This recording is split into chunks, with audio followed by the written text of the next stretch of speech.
On passe maintenant à partir des exercices et problèmes. Exercice 1, vous achetez une valise à code 4 chiffres. Combien de possibilités avez-vous de choisir un code? Donc, on a 10 possibilités pour remplir la première case et aussi 10 possibilités pour remplir la deuxième case et ainsi de suite jusqu'à 4. D'après le principe de dénombrement, on a 10 fois 10 fois 10 fois 10 est égal à 10 à la puissance 4 possibilités. Exercice 2, déterminer le nombre d'anagrammes des mots suivants, club et prépa. Donc, combien de mots on peut construire à partir de mots club? Un anagramme de mot club est une permutation des 4 lettres distinctes de ce mot. Donc, il y a 4 factoriels. 4 factoriels, c'est 4 fois 3 fois 2 fois 1. C'est égal à 24 anagrammes. Le mot prépa est constitué de 4 lettres distinctes, dont le P est répété 2 fois. Donc, le P ici est répété 2 fois. Donc, on a la technique est la suivante. Choisir la place de P se fait par C5 de façon pour choisir les places de P. Effectuer une permutation des 3 lettres se fait par 3 factoriels. Donc, d'après le principe de dénombrement, on a C5 2 fois 3 factoriels est égal à 60. Deuxième méthode, on fait permuter les 5 lettres. Donc 1, 2, 3, 4, 5. Donc 5 factoriels. Sur 2 factoriels, le P est répété. D'accord? On passe à l'exercice 3. L'exercice 3, en considérant une plaque minéralogique est constituée de 4 chiffres quelconques suivis de 2 lettres quelconques, puis de 2 chiffres quelconques, déterminer le nombre total des plaques possibles. Déterminer le nombre des plaques possibles. On a ici le premier nombre, le deuxième nombre, le troisième nombre et le quatrième nombre. Ensuite, les lettres, la lettre 1 et la lettre 2.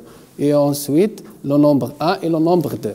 Donc, constituer une 4 listes des nombres 0 jusqu'à 9, 10 à la puissance 4 possibilités. Constituer un couple de lettres L et L se fait par 26 à la puissance 2 façons. Constituer un couple de chiffres, les deux chiffres, 10 à la puissance 2 façons. D'après le principe de dénombrement, on a la multiplication, 10 à la puissance 4 fois 26 à la puissance 2 fois 10 à la puissance 2, et on obtient les nombres des cas possibles. Donc l'exercice 4, on considère une plaque minéralogique qui est constituée de 4 chiffres quelconques suivis de 2 lettres quelconques, puis 2 chiffres quelconques. Déterminer le nombre des plaques minéralogiques dont tous les numéros et les lettres sont distinctes 2 à 2. Donc, on a 10 possibilités pour choisir le premier nombre et 9 possibilités pour choisir le deuxième nombre et ainsi de suite. Donc, on a des arrangements à 4 façons pour choisir les nombres suivants. Après, on passe aux lettres. Donc, les lettres, 2 listes de lettres distinctes d'alphabet. Donc, on a A26 2 façons pour choisir les 2 lettres.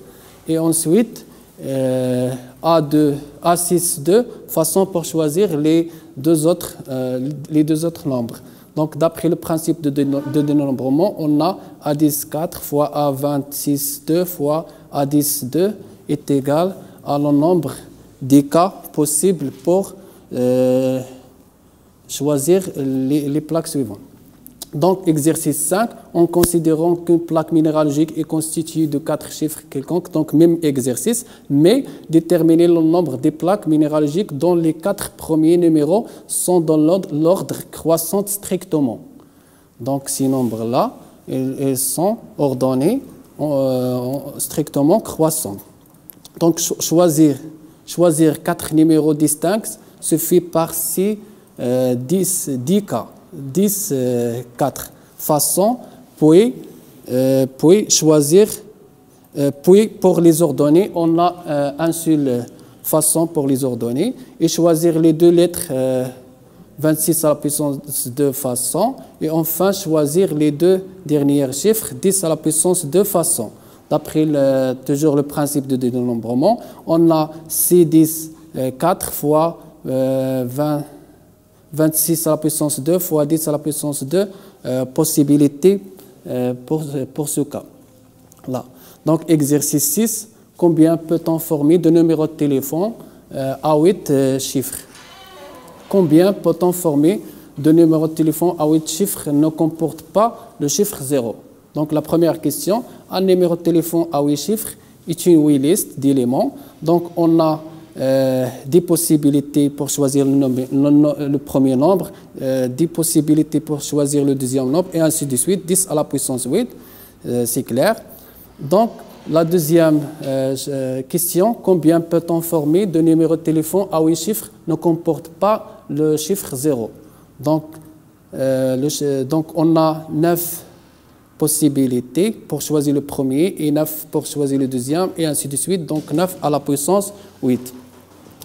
On passe maintenant à l'exercice 7. On considère une classe de 36 élèves qui étudient toutes au moins une langue parmi l'anglais, l'espagnol et l'allemand, ainsi que 22 élèves étudient l'anglais et 22 étudiants étudient l'allemand et 18 étudiants étudient l'espagnol et 10 élèves étudiant à la fois l'anglais et l'allemand, c'est-à-dire l'intersection, et 9 étudiants à la fois l'allemand et l'espagnol, et 11 à la fois l'anglais et l'espagnol. La question qui se pose est que combien d'élèves étudient les 3 langues?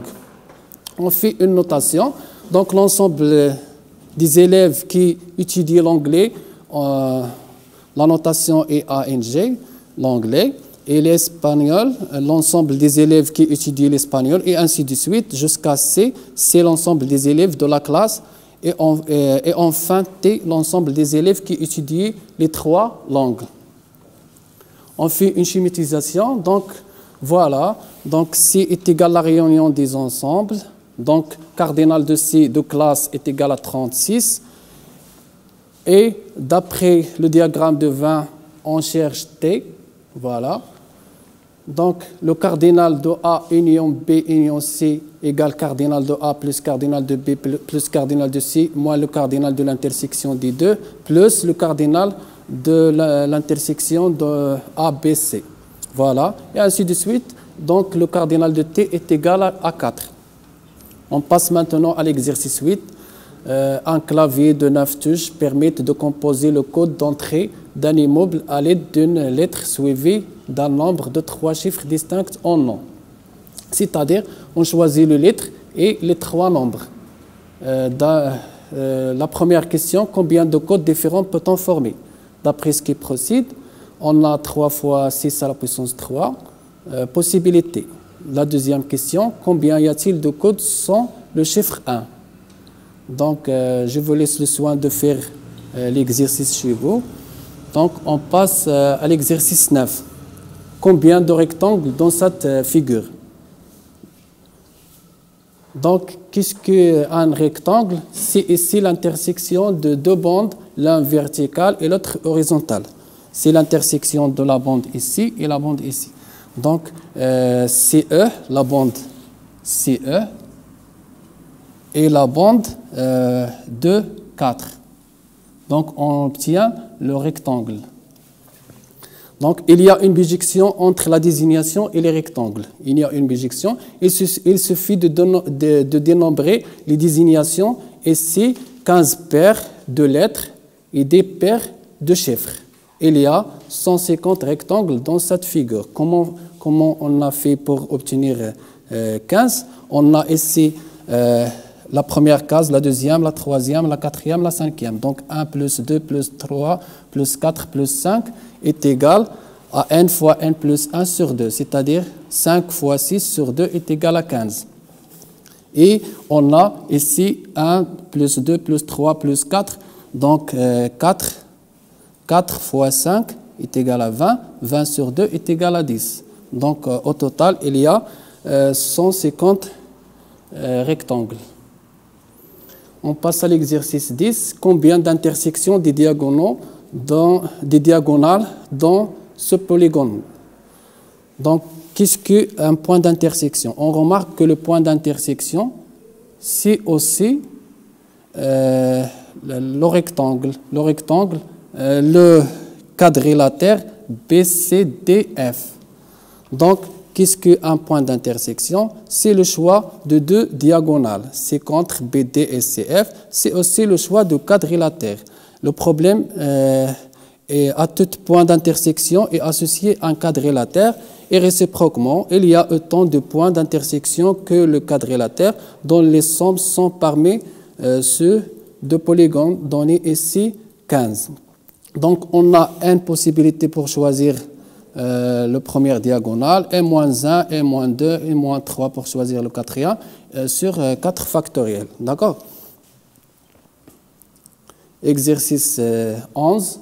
Soit E un ensemble de cardinal n, montrer que le cardinal de PE, l'ensemble des parties d'un ensemble, est égal à 2 à la puissance n.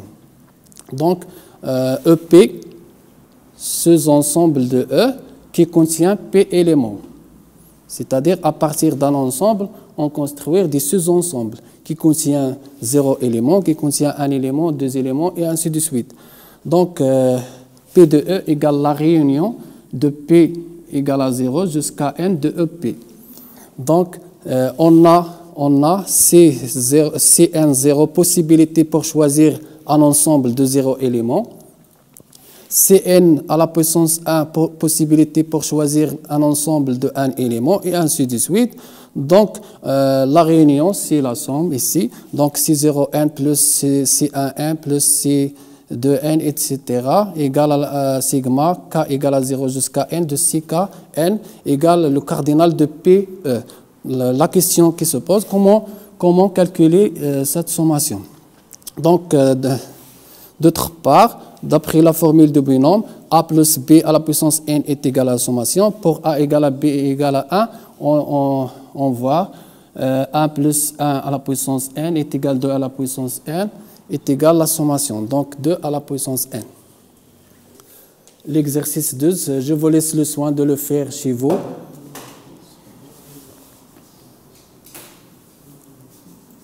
L'exercice 13, voilà.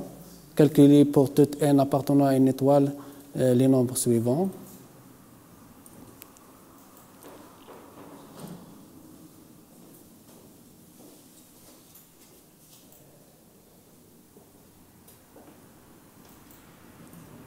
Et l'exercice 14, comment montrer cette égalité.